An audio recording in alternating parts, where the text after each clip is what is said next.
Hey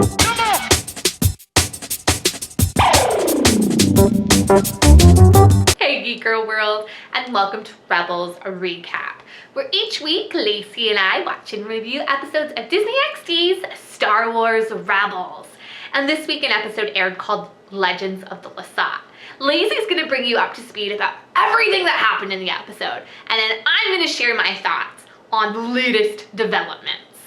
Hey GeekGirl World, it's Lacey here with your weekly Rebels review, and this week we watched the Legends of Lasat. It was amazing. Seriously amazing. I was super excited to watch it, and I was really kind of eager to see what it was talking about. But in last week's video, I was so curious, I didn't remember that Zeb is actually from Lasat, and that's what race he is. He's a Lasat. So in the beginning of the episode, Ezra gets a message, and they're going to save some refugees, but he's being super vague about it, and nobody really understands why he's being so vague.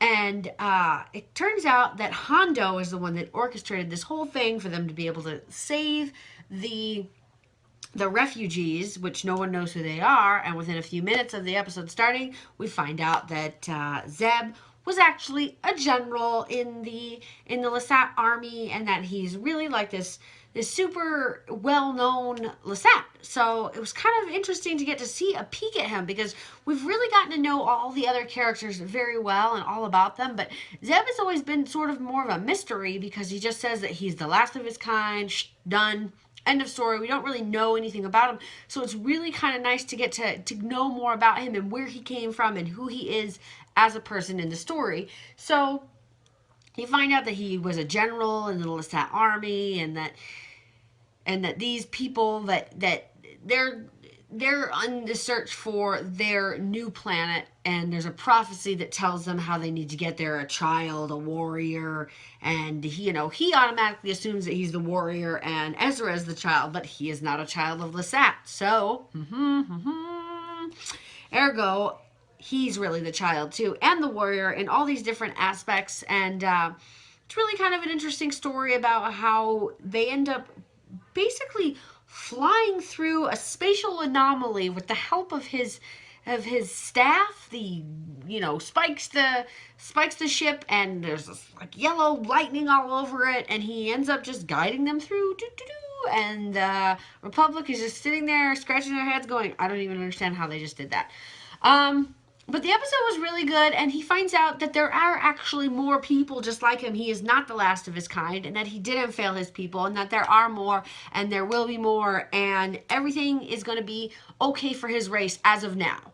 So that'll be really cool to see how they progress his story, and him going back and getting to know his people more. Hopefully they'll be able to include them in more episodes in the future. That would really excite me, because I love knowing about new races in the Star Wars universe. It's always exciting to get to know them and who they are as a people, because with every different race they're different. You get to experience them and find out new things about them, and it just helps expand the universe, and that's always like the coolest thing about it. Nicole, what did you think of this week's episode? Did you like it? Did you not like it? Did you think that they left anything out? What did you think of Zeb? What did you think of his people and him coming together? So here's Nicole, and she's going to tell you what she thought of the episode. GeekGirl World, I thoroughly enjoyed this episode. It was so different than a lot of the episodes we've seen in the past, and that's not a bad thing. In the past, we had a lot of Sith, Inquisitor, Jedi-heavy episodes, and this episode kind of flipped everything and told a real personal story.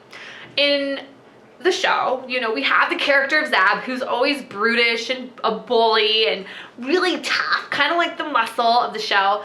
And we never really see a vulnerable side to him. And in this episode, we do. We learn about the past of his people. We learn about the future of his people.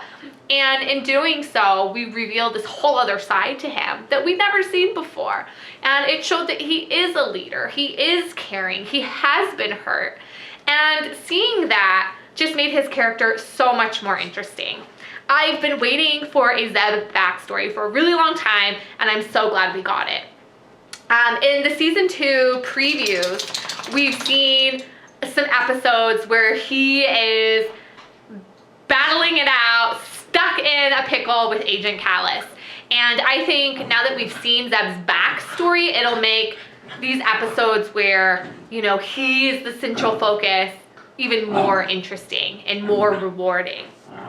Geek Girl World, I also really loved just the feel of this episode. And in many ways, it didn't even feel like Star Wars. I mean, Star Wars is kind of famous for its space battles and for its lightsaber duels. And this was all about exploration and discovery and magic and mysticism. And while we were watching it, I couldn't help but feel like it had more of a Star Trek The Next Generation feel, where we were really trying to make a discovery, seek out new worlds, literally. And it was such an interesting change of pace, but one that made complete and total sense, and one that I really enjoyed watching. Geek Girl World, I really loved this episode, and I want to see more of Zeb. This episode made me care about him, and I can't wait to see what he gets into next. By the way, those were my thoughts on the episode, but as always, you can find more articles at geekgirlworld.com. Like us on Facebook, follow us on Twitter, or subscribe to our YouTube channel. We'll see you Geek Girl Worlders next week. Bye-bye. Bye, Geek Girl World.